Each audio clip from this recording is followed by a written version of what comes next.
Hello friends, मैं लता आप सभी का स्वागत करती हूँ अपने यूट्यूब चैनल अंडरस्टैंडिंग क्रिएशन पर। आज दोस्तों आप लोगों के बीच एक कहानी लेकर आई हूँ। कहानी है समर यात्रा। इसको मुंशी प्रेमचंद ने लिखा है। आइए कहानी की ओर चलते हैं। आज सवेरे से ही गांव में हलचल मची हुई थी।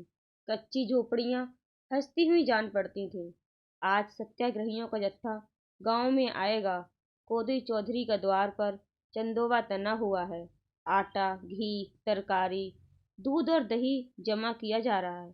सबके चेहरों पर उमंग है, हौसला है, आनंद है। वहीं विंदा अहीर जो दौरे के हाकिमों के पड़ाव पर पाव पाव भर दूध के लिए मुंह छिपाता फिरता था, आज दूध और दही के मटके अहिराने से बटोर कर घर गया है। कुम्हार जो घर छोड़कर भाग जाया करता था, मिट्टी के बर्तनों का अटम लगाया गया है। गांव के नाई, कहार सब आप दौड़े चले आ रहे हैं। अगर कोई प्राणी दुखी है तो वह नोहरी बुढ़िया है। वह अपनी झोपड़ी के द्वार पर बैठी हुई है। अपनी 75 साल की बूढ़ी सिकुड़ी हुई आंखों से यह समारोह देख रही है और पछता रही है। उसके पास क्या है जिसे लेकर कोदई के द्वार पर जाए और कहे, मैं यह लाई हूँ। वह तो दानों को मोहताज है। मगर नोहरी ने अच्छे दिन भी देखे हैं। एक दिन उसके पास धन जन सब कुछ था। गांव पर उसी का राज्य था। कोदई को उसने हमेशा नीचे दबाए रखा। वह स्त्री होकर भी पुरुष थी। उसका पति घर में सोता था, खेत में सोने जाती थी। मामले मुकदमे की पैरवी खुद ही करती थी। लेना देना सब उसी के हाथों में था। लेकिन वह सब विधाता ने हर लिया। न धन रहा, न जन रहे। अब उनके नामों को रोने के लिए वही बाकी थी। आंखों से सूझता न था, कानों में सुनाई न देता था, जगह से हिलना मुश्किल था। किसी तरह जिंदगी के दिन पूरे कर रही थी। और इधर कोदई के भाग्य उदय हो गए थे। अब चारों ओर से कोदई की पहुंच थी। आज जलसा भी कोदई के द्वार पर हो रहा है। नौहरी को अब कौन पूछेगा? यह सोचकर उसका मनस्वी हृदय मानो किसी पत्थर से कुचला उठा है। हाय, अगर भगवान ने उसे इतना अपंग न कर दिया होता तो आज झोपड़ों को लीपती, द्वार पर बाजे बजवाती, कड़ाव चढ़ा देती, पूड़ियां बनवाती और जब ये वे लोग खा चुकते तो अंजलि भर रुपए भेंट कर देती। उसे वह दिन याद आया जब वह अपने बूढ़े पति को लेकर यहाँ से 20 कोस महात्मा जी के दर्शन करने गई थी। वह उत्साह और सात्विक प्रेम, वह श्रद्धा आज उसके हृदय में आकाश को मटियाले मेघों की भांति उमड़ने लगी। कोदई ने आकर पोपले मुंह से कहा, भाभी, आज महात्मा जी का जत्था आ रहा है, तुम्हें भी कुछ देना है। नौहरी ने चौधरी की को कटार भरी हुई आंखों से देखा। निर्दयी, मुझे जलाने आया है, मुझे नीचे दिखाने आया है। जैसे आकाश पर चढ़कर बोली, मुझे जो कुछ देना होगा वह उन्हीं लोगों को दे दूंगी, तुम्हें क्यों दिखाऊं? कोदई ने मुस्कुराकर कहा, हम किसी से कहेंगे नहीं, सच कहते हैं भाभी। निकालो वही पुरानी हांडी, अब किस दिन के लिए रखे हुए हो? किसी ने कुछ नहीं दिया, गांव की लाज कैसे रहेगी? नौहरी ने कठोर दीनता के भाव से कहा, जले पर नमक न छिड़को। देवर जी, भगवान ने दिया होता तो तुम्हें कहना न पड़ता। इसी द्वार पर एक दिन साधु संत, जोगी जति, हाकिम मसुआ सभी आते थे, मगर सब दिन बराबर नहीं जाते। कोदई लज्जित हो गया। उसके मुख की झुर्रियां मानो रेंगने लगी। बोला, तुम तो हंसी हंसी में बिगड़ जाती हो भाभी। मैंने तो इसलिए कहा था कि पीछे से तुम यह न कहने लगो, मुझसे तो कुछ नहीं, किसी ने कुछ नहीं कहा।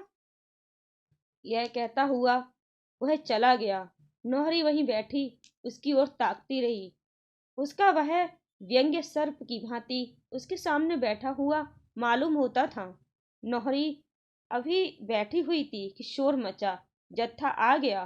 पश्चिम में गर्द उड़ती हुई नजर आ रही थी, मानो पृथ्वी उन यात्रियों के स्वागत में अपने राज रत्नों की वर्षा कर रही हो। गांव के सब स्त्री पुरुष सब काम छोड़ छोड़ कर उनका अभिवादन करने चले। एक क्षण में तिरंगी पताका हवा में फहराती दिखाई दी, मानो स्वराज्य ऊंचे आसन पर बैठा हुआ सबको आशीर्वाद दे रहा है। स्त्रियां मंगल गान करने लगी। जरा देर में यात्रियों का दल साफ नजर आने लगा। दो दो आदमियों की कतारें थीं। हर एक की देह पर खद्दर का कुर्ता था, सिर पर गांधी टोपी, बगल में थैला लटकता हुआ, दोनों हाथ खाली, मानो स्वराज्य का आलिंगन करने को तैयार हों। फिर उनका कंठ स्वर सुनाई देने लगा। उनके मर्दाने गलों में एक कौमी तराना निकल रहा था, गरम, गहरा, दिलों में स्फूर्ति डालने वाला। एक दिन वह था कि हम सारे जहां में फर्द थे। एक दिन यह है कि हम सा बेहया कोई नहीं। एक दिन वह था कि अपनी शान पर देते थे जान। एक दिन यह है कि हमसे बेहया कोई नहीं। गांव वालों ने कदम आगे बढ़ा, यात्रियों का स्वागत किया। बेचारों के सिरों पर धूल जमी हुई थी, होठ सूखे हुए, चेहरे संवलाए, पर आंखों में जैसे आजादी की ज्योति चमक रही थी। स्त्रियां गा रही थीं, बालक उछल रहे थे और पुरुष अपने अंगोछों से यात्रियों को हवा कर रहे थे। इस समारोह में नौहरी की ओर किसी का ध्यान न गया। वह अपनी लाठियां पकड़े सब कुछ पीछे सजीव आशीर्वाद बनी खड़ी थी। उसकी आंखें डबडबाई हुई थीं। मुख से गौरव की ऐसी झलक आ रही थी मानो वह कोई रानी है, मानो यह सारा गांव उसका है, वे सभी युवक उसके बालक हैं। अपने मान में उसने ऐसी शक्ति, ऐसे विकास, ऐसे उत्थान का अनुभव कभी न किया था। सहसा उसने लाठी फेंक दी और भीड़ को चीरती हुई यात्रियों के सामने आ खड़ी हुई। जैसे लाठी के साथ ही उसने बुढ़ापे और दुख के बोझ को फेंक दिया हो। वह एक पल अनुरक्त आंखों से आजादी के सैनिक की ओर ताकती रही, मानो उनकी शक्ति को अपने अंदर भर रही हो। तब वह नाचने लगी। इस तरह नाचने लगी जैसे कोई सुंदरी नव यौवना प्रेम और उल्लास के मध्य से विहल होकर नाचे। लोग दो दो चार चार कदम पीछे हट गए। छोटा सा आंगन बन गया और उस आंगन में वह बुढ़िया अपने अतीत नृत्य कौशल दिखाने लगी। इस अलौकिक आनंद के रेले में वह अपना सारा दुख और संताप भूल गई। उसके जीर्ण अंगों में जहां सदा वायु का प्रकोप रहता था, वहां न जाने इतनी चपलता, इतनी लचक, इतनी फुर्ती कहाँ से आ गई थी। पहले कुछ देर तो लोग मजाक से उसकी ओर ताकते रहे, जैसे बालक बंदर का नाच देखते हैं। फिर अनुराग के इस पावन प्रभा ने सभी को मतवाला कर दिया। उन्हें ऐसा जान पड़ा कि सारी प्रकृति एक विराट व्यापक नृत्य की गोद में खेल रही है। कोदई ने कहा, बस करो भाभी, बस करो। नौहरी ने थिरकते हुए कहा, खड़े क्यों हो, आओ न, जरा देखूं कैसे नाचते हो। कोदई बोले, अब बुढ़ापे में क्या नाचूं। नौहरी ने रुक कर कहा, क्या तुम आज भी बूढ़े हो। मेरा बुढ़ापा तो जैसे भाग गया इन वीरों को देखकर। वीरों को देखकर भी तुम्हारी छाती नहीं फूलती। हमारा ही दुख दर्द हरने के लिए तो इन्होंने यह प्रण ठाना है। इन्हीं हाथों से हाकिमों की बेजगार बजाई है, इन्हीं कानों से उनकी गालियां और घुड़कियां सुनी हैं। अब तो उस जोर जुल्म का नाश होगा। हम और तुम क्या अभी बूढ़े होने जोग थे। हमें पेट की आग ने जलाया है। बोलो ईमान से, यहाँ इतने आदमी हैं, किसी ने इधर 6 महीने से पेट भर रोटी खाई है। घी किसी को सूंघने को नहीं मिला। कभी नींद भर सोए हो। जिस खेत का लगान 3 रुपए देते थे, अब उसी की 9-10 देते हो। क्या धरती सोना उगलेगी। काम करते करते छाती फट गई हमें।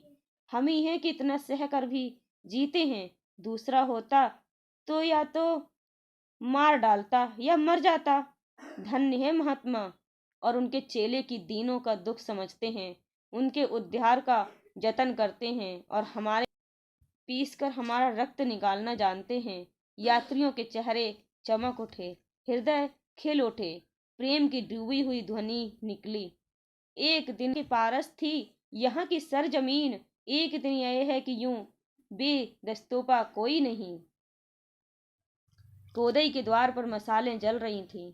कई गांव वाले के आदमी जमा हो गए थे। यात्रियों के भोजन कर लेने के बाद सभा शुरू हुई। दल के नायक ने खड़े होकर कहा, भाइयों, आपने आज हम लोगों को जो आदर सत्कार किया, उससे हमें यह आशा हो रही है कि हमारी बेड़ियां जल्द कट जाएंगी।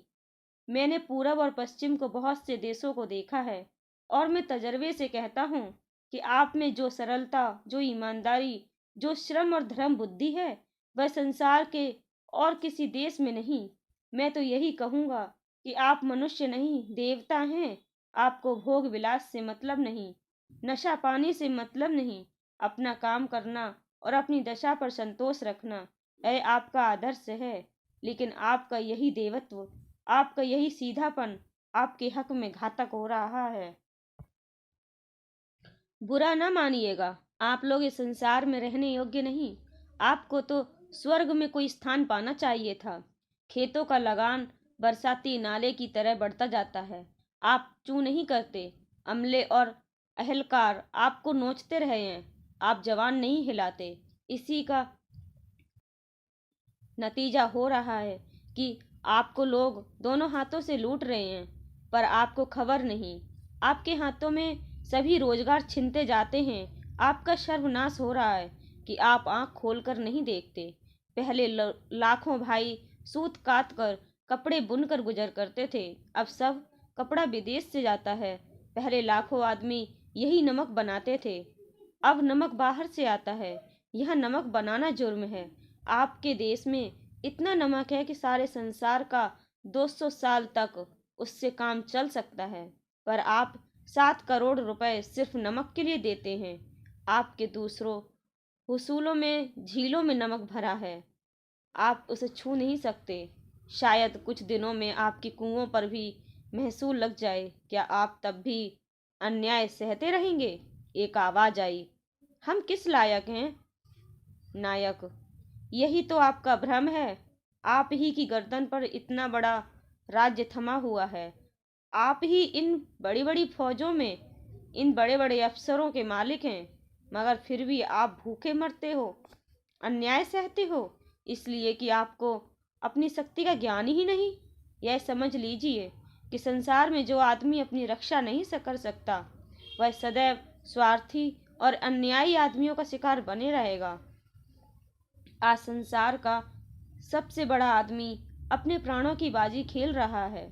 हजारों जवान अपनी जान हथेली पर लिए आपके दुखों का अंत करने के लिए तैयार हैं। जो लोग आपको असहाय समझकर दोनों हाथों से आपको लूट रहे हैं, वे कब चाहेंगे कि उनका शिकार उनके मुंह से छिन जाए? वे आपके इन सिपाहियों के साथ जितनी शक्तियां कर सकते हैं कर रहे हैं, मगर हम लोग सब कुछ सहने को तैयार हैं। अब सोचिए कि आप हमारी कुछ मदद करेंगे? मर्दों की तरह निकल कर अपने को अन्याय से बचाएंगे, या कायरों की तरह बैठे हुए तकदीर को ही कोसते रहेंगे? ऐसा अवसर फिर शायद कभी ना आए। अगर इस वक्त चूके तो फिर हमेशा हाथ मलते रहिएगा। हम न्याय और सत्य के लिए लड़ रहे हैं, इसलिए न्याय और सत्य के ही हथियारों से हमें लड़ना है।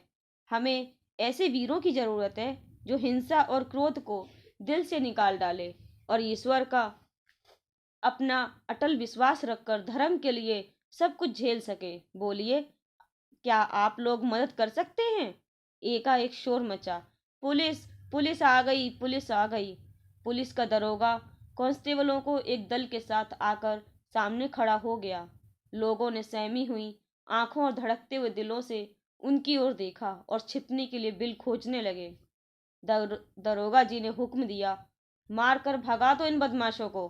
कांस्टेबलों ने अपने डंडे संभाले, मगर इसके पहले कि वे किसी पर हाथ चलाएं, सभी लोग हुर्र हो गए। कोई इधर से भागा, कोई उधर से। भगदड़ मच गई। बस 10 मिनट में वहां गांव का एक आदमी भी न रहा। हाँ, नायक अपने स्थान पर अब भी खड़ा था और जत्था उसके पीछे बैठा हुआ था। केवल कोदई चौधरी नायक के पास बैठे हुए स्थिर आंखों से भूमि की ओर ताक रहे थे। दरोगा ने कोदई की ओर कठोर आंखों से देखकर कहा, क्यों रे कोदैया, तूने इन बदमाशों क्यों ठहराया यहाँ? कोदई ने लाल लाल आंखों से दरोगा की ओर देखा और जहर की तरह गुस्से को पी गए। आज अगर उनके सिर पर गृहस्थी का बखेड़ा न होता, लेना देना न होता, तो वह भी इस मुंह तोड़ जवाब देते। जिस गृहस्थी पर उन्होंने अपने जीवन के 50 साल होम कर दिए, वह इस समय एक विषैले सर्प की भांति उनकी आत्मा में लिपटी हुई थी। कोदई ने अभी कोई जवाब न दिया था कि नोहरी पीछे से आकर बोली, क्या लाल पगड़ी बांधकर तुम्हारी जीभ ऐंठ गई है? कोदई क्या तुम्हारे गुलाम हैं कि कोदैया कोदैया कर रहे हो? हम इस कहानी की अधूरी कहानी पार्ट 2 में देखिएगा।